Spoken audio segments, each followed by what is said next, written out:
welcome to the Caprock Life Podcast, the official podcast of Caprock Home Health, which has been in business over 42 years.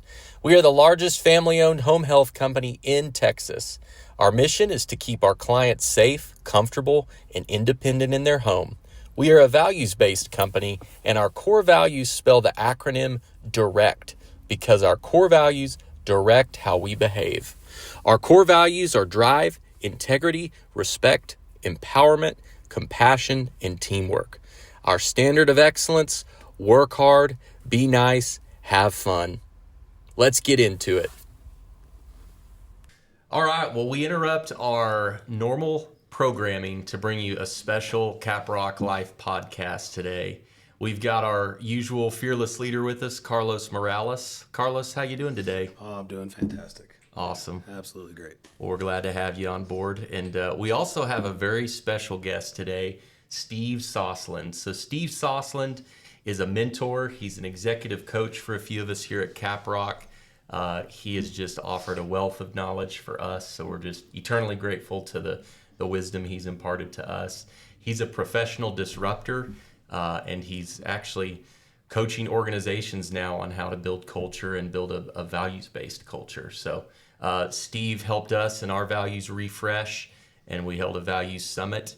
And then from that, he's continued to work with us and help us build what we believe is a great organization. So Steve, welcome. Well, thank you, Brad. And I am inspired to be with you all today. And what I love most of all about being with your team at Caprock is the strong desire to continue to learn and to grow and to apply the things that you learn to be able to help so many people. So I'm absolutely inspired to be here. Thanks. We're glad to have you, Steve. Can I ask you real quick, what's it like to be Steve Sosland right now? Well, so interesting question based on the right now part of that. I've just finished my professional career with Texas Tech University system, working with a large organization of 85,000 people. And now the question is, what's next in my career? So as they would say, retire from a large organization, I would say I'm refiring in terms of fired up about what's next. So what's it like to be me right now is really looking to see how can I continue to add value and share the things that I've learned in a 45-year career to make the biggest impact. My purpose statement is to inspire those who will transform the lives of others. And so I'm looking for where that's going to best be served, and that's why I really am fortunate to be here with you all today. Thanks. Man, that's awesome. Okay, that's a great way to kick it off. Well, if y'all are ready, let's jump into it. Sure. We're going to kick off with a little icebreaker, a summer Would You Rather edition. So break the ice a little bit, get to know y'all, let our guests get to know you a little bit. So I'll ask both of y'all, would you rather beach with no phone for a week or mountains with no electricity for a week? Carlos. So this question's always based on who am I with, right? And it's usually my wife. So I'm going to say the answer is going to be beach with no phone for a week. I'm kind of a mountains guy. I don't necessarily like to escape heat, to go to more heat and more humidity. But it almost doesn't really matter where I am, right? Certainly with her, but beach seems to be the selection. That's what she enjoys. I don't think electricity would be ideal. The no phone is ideal. Yeah. Absolutely. So to round out the answer, I'd say beach with no phone. Okay. Yeah. Cassie, if you're listening, start planning that beach trip. How about you, Steve? Well, I chose to be in the Army, not the Navy, so I think I'd have to go mountains. But I'm going to modify it and just say a mountain stream in a kayak with no phone or electricity. Oh, I like that. Okay. Next question. Steve, we'll hit you first. Margarita or a cold beer?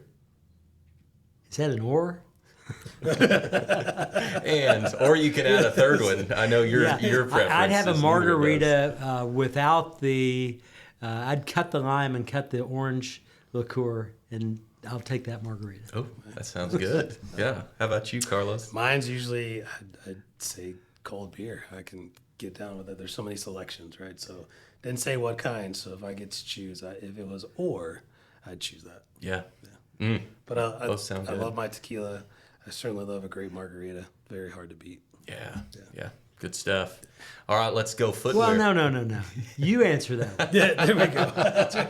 I thought the third option would be thrown out there, which both of you love, was whiskey. Well, It but wasn't you a just selection. didn't give us That's yeah, I didn't give you that option. Yeah, I was trying to follow instructions. Right. I'm going to go margarita. I think a really high-quality margarita is pretty tough to beat. Yeah. So I love a cold beer too, but we'll go Rita with this one. Let's go footwear for a minute.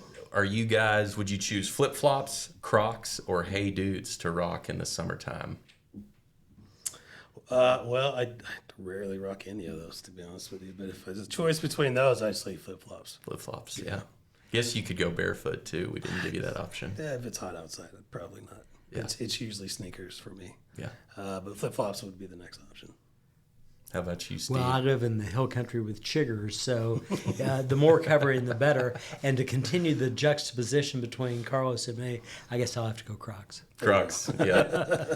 I have some Crocs and I wear them, but my girls make fun of me, so I'm reevaluating my style choices. Maybe they'll make some Air Jordan Crocs before you know it. Yeah. Last, would you rather camp under the stars or stay at a luxury resort with a pool? Steve? I'll take the camping under the stars. Camping, yeah. I would have guessed that. In the mountains with a kayak. No electricity. No electricity, no fun. Go down there way too. I love the camp under the stars. We've Yeah. talked about just breaking the girls out of the normal routine, get out underneath, get out in nature. And so we've done a few of those trips. But next on the list, or somewhere on the list, is the camp under the stars. Actual tent. Yeah. Actual experience separated just from the world itself, if you will, to enjoy nature. So camp under the stars is something that's on my list to get them out to do. Love it. All right. We've got some summer adventures planned. Let's go. Well, thank y'all for playing that game. That's fun to, again, just get a few laughs and break the ice. So let's shift gears just a little bit. And Carlos, we always like to get a quick industry update. So any updates related to the home health world you want to share with us? Yeah, so we'll run through them pretty quickly. We've got a lot of finalizations that have already happened between our last conversation and this one.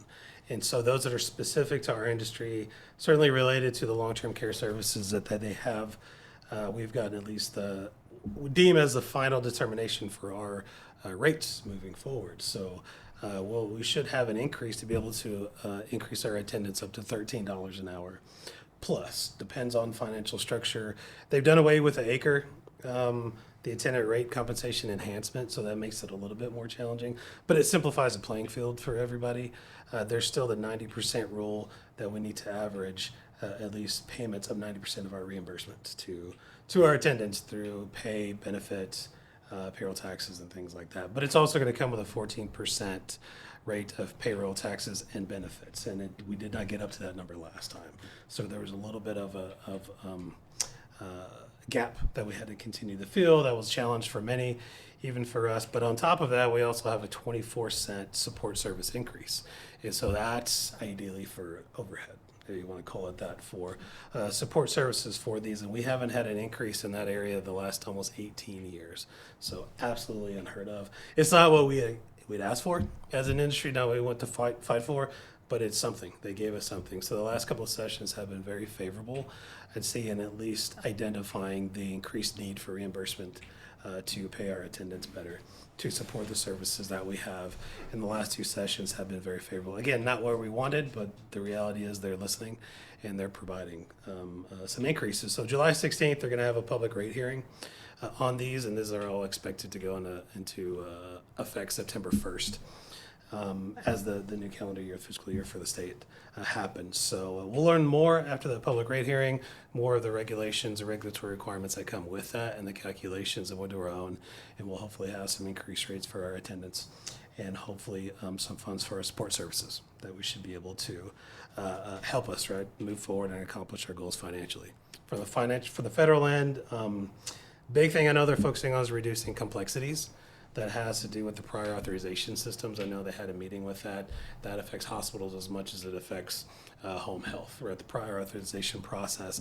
And we're even learning this with RPM is just horrendous, and it takes way too long. So I don't know how much optimism I have with that happening very soon, but I know it's a topic they've discussed, like they discussed many, but we'll see. We're still waiting to see what the outcome of that is. And so that'll take some time. And then they recently passed the big beautiful bill, right, in the details. So we're learning all kinds of things now. That's going to affect whether there's going to be an impact on our Medicaid services.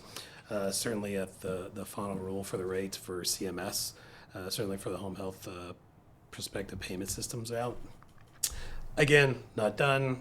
Still getting information. That's just kind of a quick introduction, but I do expect to have details to all of our people here very soon, certainly after that public hearing, and then as we learn and educate ourselves more on what the impact of the big beautiful bill will do to our industry. So some good positive movement, some unknown, but still looking for clarity, and as soon as we get it, you guys will have it.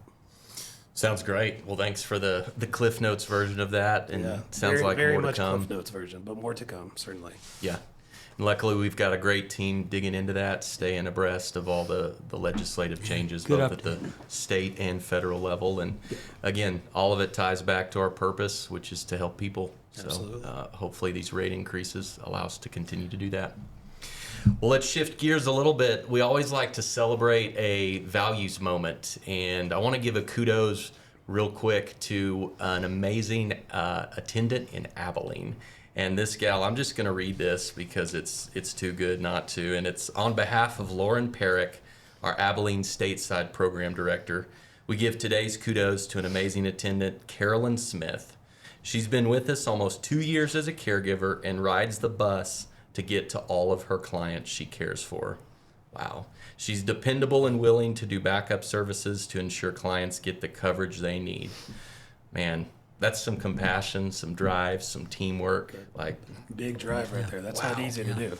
Yeah. Not easy to do every day, but she's dedicated. yeah. It shows she understands the mission, and Carolyn, we very much appreciate you. Yeah, thank you, Carolyn Smith. Huge shout out, and just an amazing story. So, Yeah, it's one thing to have a values flyer that you publish. It's another thing altogether to have people like Carolyn that take your values, live them, and take care of people in the process. So she's living your values and your purpose. Absolutely. It's beautiful. Good stuff. Well, let's jump into the main topic of today. With every podcast episode, we like to have a leadership topic. And today we're going to unpack one that hopefully a lot of you have already heard about. If this is your first time hearing it, great. But it's part of our next level leadership toolkit. And the topic is the 5 dysfunctions of a team. So the 5 dysfunctions of a team is based on a book by that same name by an author we really love around here, Patrick Lencioni. And it's a fable-based book. It's a leadership tale. I highly recommend reading it because it flows really smoothly. And what would y'all say? You could probably knock it out in a weekend or an afternoon of reading. It's one of those you really get into. So with that, though, there's a few just main topics that I want to unpack today. There's a model we'll show on the screen if you're watching the video version of this podcast. And the model is a pyramid. And at the base of the pyramid is trust. And so that's the first thing we're going to unpack today, is this idea that teamwork starts with trust. Then we're going to move up the pyramid a little bit and look at how conflict is necessary for progress. And then lastly, we're going to look at how accountability drives results. So with that brief intro, you guys ready to get into it? And let me ask you some questions. Yeah, let's do this. Okay, awesome. So starting with trust, the base of the pyramid, we know teamwork starts with trust. Carlos, why do you think trust is the foundation of a successful and highly functioning team? It's because it's exactly what you said. It's the foundation. I think it justifies how a team works together, collaboratively or in pods, right? And I think when it's divided up, you have it in pods. You start skipping, right? The necessity of talking about conflict, talk about accountability. People start operating a little bit more for themselves, their expertise, or their cohort, if you will, right? And they start to isolate themselves from entrusting and working with the rest of the team to not only get past their individualized goal or the department goal, but for the entire organization. And so if we can't have a team, I think if we can't have trust, right, that's established to help build a team off of, we're going to start getting into the weeds, right? We're going to start operating in silos, and that's happened. I've lived it. We've lived it before. We learn from it, and it doesn't work because we don't progress. We just continue to tackle issues. We continue to tackle tasks, and we continue to allow somebody to elevate themselves to show us how much they know, but they don't utilize what they know to help the rest of the team. And then you have to go backwards and break it down, and then you waste time, and that's a very generalized scenario. Just stay there, but we've done that, and we can't, I guess, avoid trust, and we can't avoid the importance of trust, because now we're going to avoid the importance of what it is that we do as an organization. And the reason that we, as I always say, the purpose, right? The reason this organization exists is to help people. And the way it started was to help people with health services in their home. To where it's evolved is to help people with health services in their home. And each individual that works for this company is to help our employees too, giving them an opportunity to flourish, giving them an opportunity to expand on their skill sets with a team to emphasize and elevate everybody. And when we do that, our clients, our patients, our mission gets taken care of. It just becomes a driving force, a determination of everybody when they feel comfortable in that scenario. And so that's why I think having trust in your team, having trust, as you always talk about, the gears, turning the gears, knowing they're turning their gear to help you turn yours, and how yours is turning somebody else's, but trusting that mechanism, right, to work. If you put it in that, that's why I think it's so important. Yeah, man, great insight. And Steve, building on that, what's your perspective on trust as a foundation, and how can leaders actively build it? Thanks, Brad. So I do want to build on what Carlos said about the gears and about working together, and because if I know that the environment that I am in allows me to do my best work, and I am working with others who are doing their best work, that leads to something Anshoni talks about in his book. He talks about two types of trust. He talks about predictability-based trust and vulnerability-based trust. Predictability being that I've come to count on somebody. I've observed them, I've worked with them, I've done it enough that I can predict what they're going to do in a given situation. When that's a positive thing, then I know that I can count on somebody. I've got their back, they've got mine. That predictability to say in a given circumstance, this is the person that I want in that area, that allows me then to partner and do my best work. The vulnerability-based trust, which is actually the fastest way to build trust within a team, is the willingness, one, to admit my weakness or my mistake, and two, to ask for help. And if I can do that, if leaders do that, then it really builds trust rapidly. And it allows other people to come in to help so that we all get better. So the foundational element that you talked about when you asked Carlos initially, I think is critical. That sets the environment that we are all going to be able to do our best work. We can help others do their best work. I know that they'll help me as well. Yeah, that's great. I love how you took it further with the predictive and the vulnerability-based trust. Very good, very good. Well, we could talk about trust. We could do an entire episode or series on trust. We could go into one of our favorite topics, trust and inspire. Maybe that's for a future episode. But moving on up the pyramid a little bit, looking at conflict and how that's necessary for progress. So, Carlos, what's your take on why conflict is not only necessary, but can actually be healthy? Because it's what helps us move forward, right? There's not one person in this industry or the organization. Industry goes big. But there's not one person in this organization that knows how to do everything themselves or that can do everything themselves. So you have to have input. You have to have engaging conversations, but more importantly, you have to be able to be vulnerable with the understanding that you don't know everything.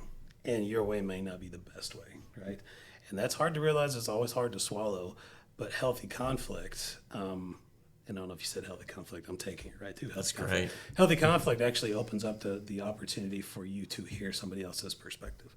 It opens up the opportunity for you to engage in a conversation and leave that conversation with an outcome that may not have been the one that you thought would be when you started, right? And so that only helps us grow. That only helps us understand that there are other ways to think about things, and it doesn't mean the outcome's going to be different. It's going to be the way that we approach it and get to that can be different.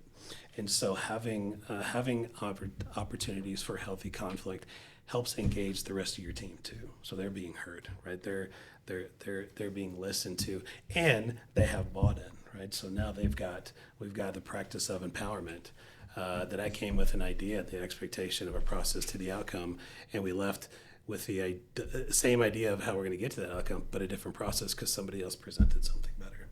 But then with that, I think you also instill accountability to them too, which continues to propel right up the ladder, helps to build the team, helps to grow, expand your outlook, and makes it more comfortable for people to come to the table with ideas. Because when they come with ideas, and they can be, you can leave with a no or a yes. Hopefully, you want to leave with a lot of yeses, right? Coming with accountability, coming with the trial and error process, but also if you leave with a no, helping them understand why. Right, we don't think that this will fit, so there's not complete discouragement. But maybe we can continue to go off of their idea and have them play different roles. Right, you can go to all the scenarios, but healthy conflict creates that. It creates opportunity of inclusion, right, from everybody else. It gives them a platform to share their ideas, their opinions, but that also helps leadership to understand their way may not be the best way, and they need to depend upon their team. The people that they've put in place to do their job, to bring together to the team, to bring strength to the team, and how we can expand really upon their ideas, their support, their input, and how you can give them opportunity to grow, right? So healthy conflict starts with that. Conflict's a touchy topic. You know, some people think conflict is inner fighting, and that happens. We're people, right? I always go back to what my dad said when he started the company. He said, when you hire a person, you have personnel. When you hire two people, you have personnel problems. And he's right. It just happens. But you can't allow the conflict to flourish. So conflict could be a conflicting of ideas of how to get things done, or it could be a conflict of belief, right? Of what we're trying to accomplish, the direction we're going. That's why we create our core values. That's why we have our mission. That's why we have our vision, to help steer us and help steer not only where we're going, but giving people a comfortable basis to come and challenge. Right? Thought processes come and challenge, ideas come and challenge pursuit, and be able to do it comfortably and with respect. So I'm all about healthy conflict because I know I don't know it all, and I know I have a lot of decisions and big decisions that I need to make, but I do not want to make them blindly. And I need to make them with my team, and then I need to be accountable for those, but I need to have input. So I think healthy conflict is fantastic. Yeah, very good. Steve, anything you want to piggyback off of that on?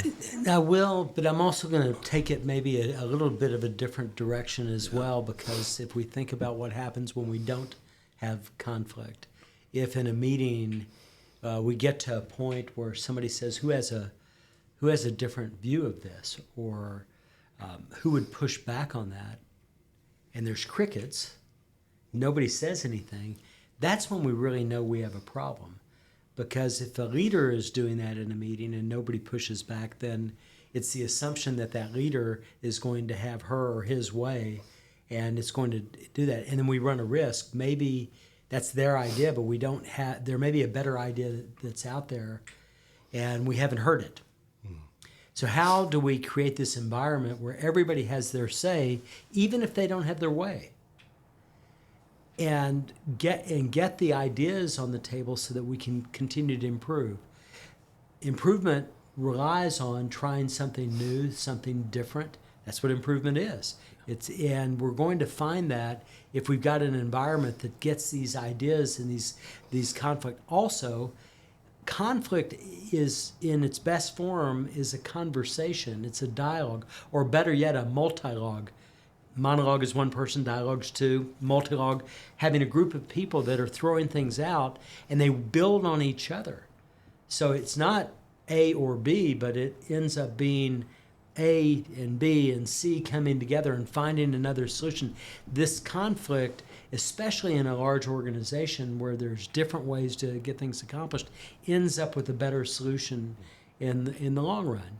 And far too often, I think people judge others as being difficult people because they bring up different ideas.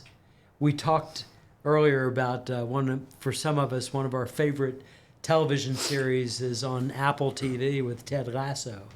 And there's a scene where there's a dart game and Ted Lasso passes on a quote from Walt Whitman. He says, be curious, not judgmental. And conflict requires us to enter into curiosity, to truly listen and understand somebody else's point of view so that the organization benefits from everybody's thoughts. 100 years ago, we could hire people for their hands and the physical labor. now we need their intellect, we need their mind, we need them to think, and one way to do that is create an environment that allows everybody to be able to have their say. I've had to go off that of my own crickets moments, and they're so uncomfortable. But it's years ago. This was even going back and studying organizational behavior, understanding it better, understanding what needs to come into play. We talked about creating core values a little bit earlier today. And where we had core values originally, right, as a company, and then coming in, learning about organizational behavior, I needed to emphasize those, but I did it myself. I looked at the book, understand what we needed, here's what we need to chase, now everybody go do it.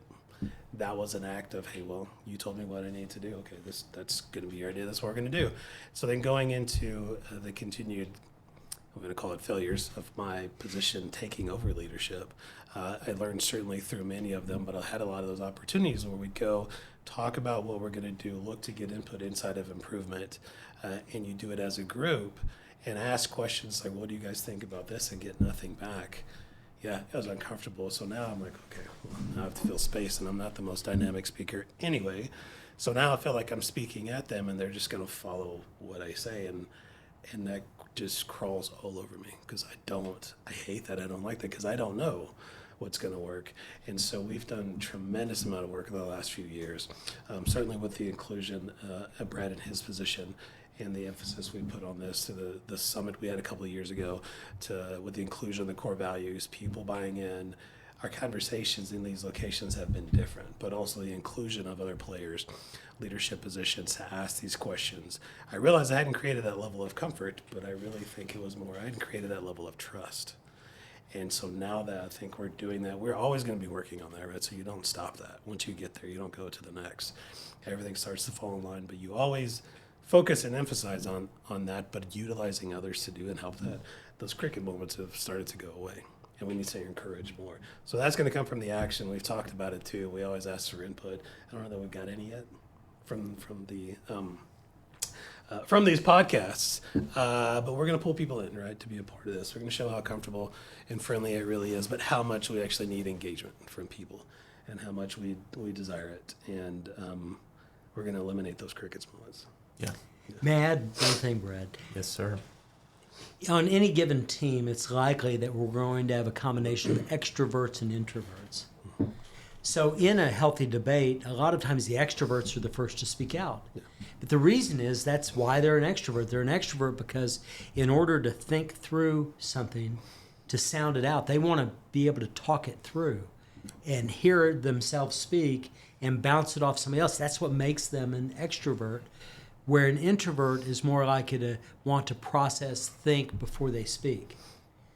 Yet they may have just as strong of an opinion, just as good of an idea. So how in a given situation do we engage the introverts? My experience informs me that we can ask questions. There are certain techniques that we can use. And one technique that I've picked up on in the last few years is to be able to look at somebody who's a natural introvert and be able to say, well, Brad, and it's not you, but Brad, I think there are two things that we haven't gotten to yet that we really need to be able to walk through. What are those? And by the way, I have no idea what those two things are. I was waiting. Right? But by planting a seed, and don't do one, like there's what's missing, but rather plant a seed of a number. There are two things, there are three things. And give that to an introvert.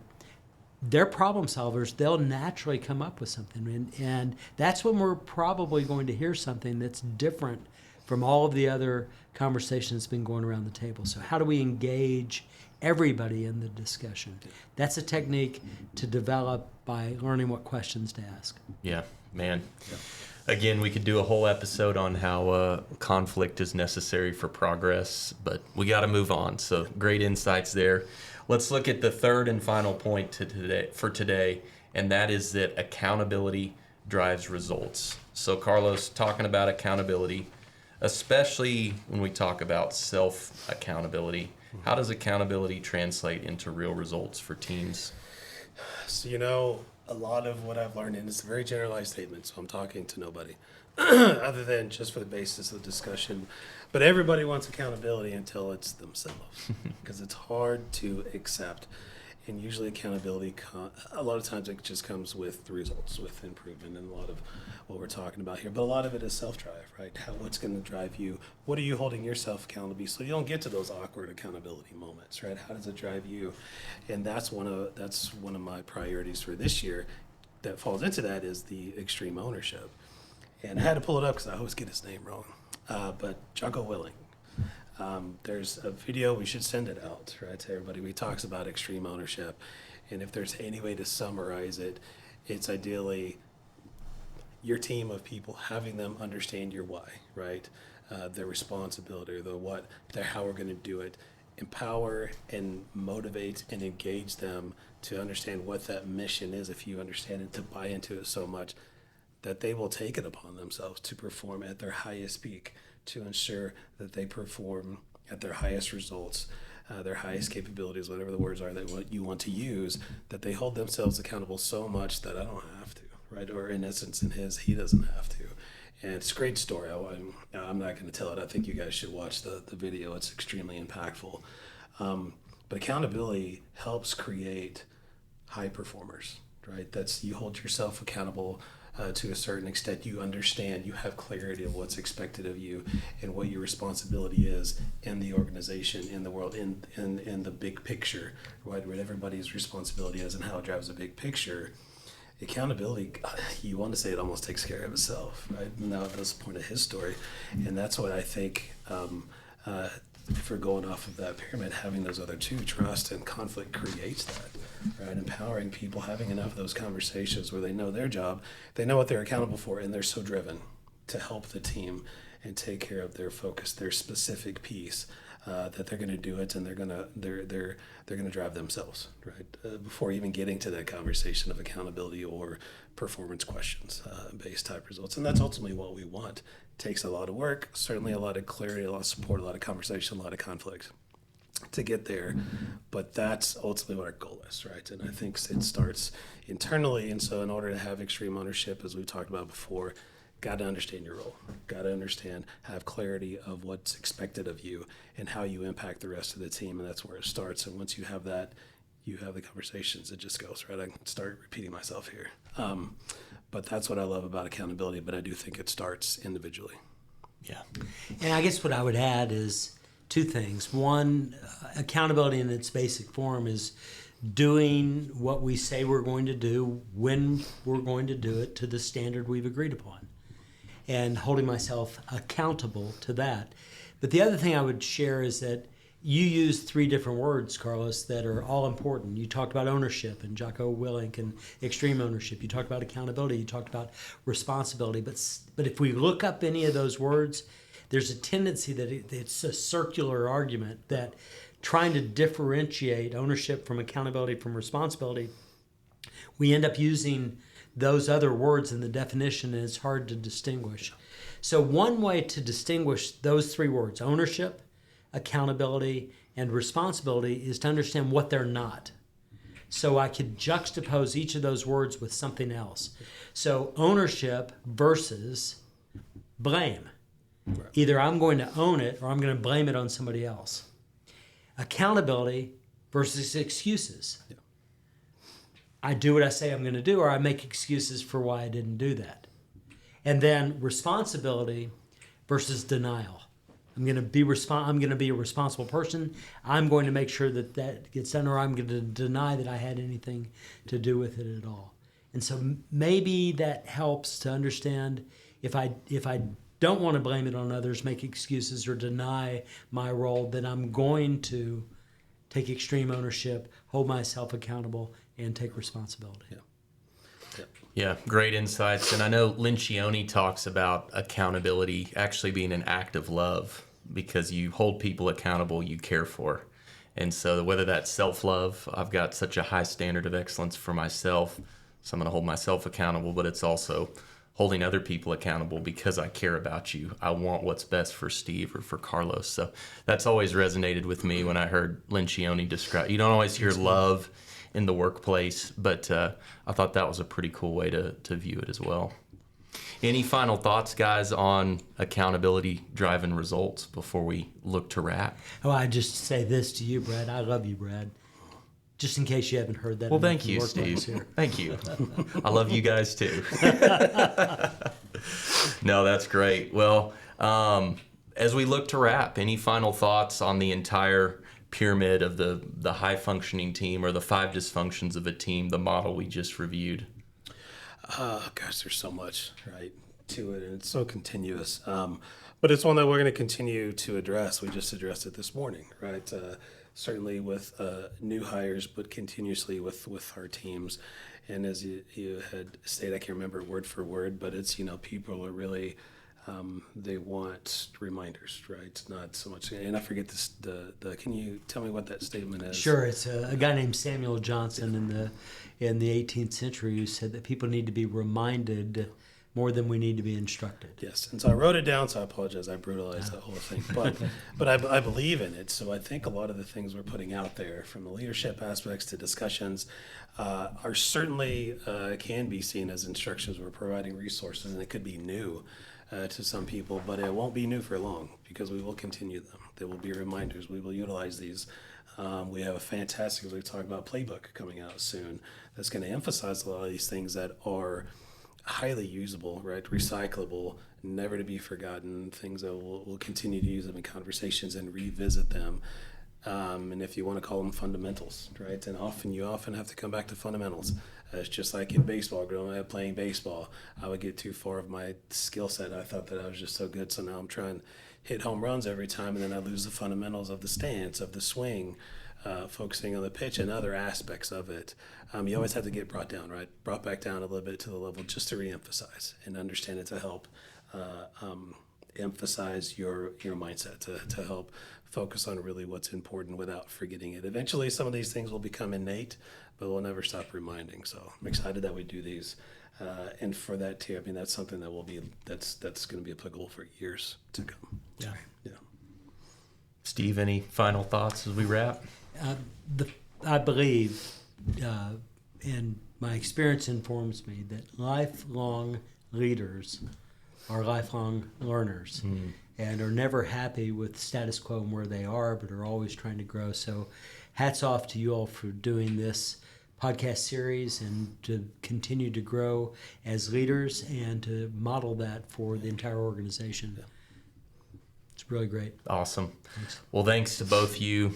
It's been amazing to have you on, Steve, as a special guest. My call to action for our listeners would be to take this model and apply it to the team you're currently on and do some self-reflection. Ask yourself, are you trustworthy? Or what's an action you can take amongst your team to build trust?